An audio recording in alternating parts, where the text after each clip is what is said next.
সম্প্রতি নির্বাচন commission SIR ঘোষণা করেছেন 12টি রাজ্য ও কেন্দ্রশাসিত অঞ্চলে। ভারতের 53তম প্রধান বিচারপতি হিসাবে প্রস্তাবিত নাম বিচারপতি সূর্যকান্ত। প্রথম এশিয়া প্যাসিফিক দুর্ঘটনা তদন্তের সভা আয়োজন করবে ভারত। বিশ্ব স্ট্রোক দিবস কত তারিখে পালিত হয়? Answer 29 October.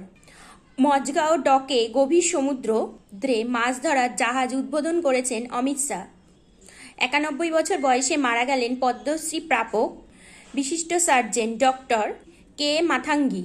সেপ্টেম্বর 2025 শিল্প উৎপাদনের সূচক অনুযায়ী ভারতের শিল্প উৎপাদন বৃদ্ধি পেয়েছে 4%।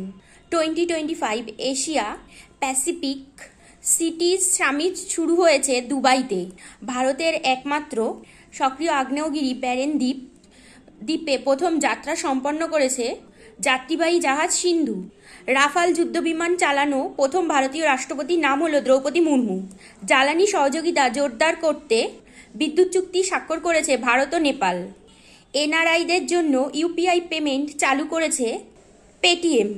2025 লেগ উইন ফিকশন পুরস্কার পেয়েছেন শ্রীলঙ্কার লেখক বজ্র চন্দ্রশেখর।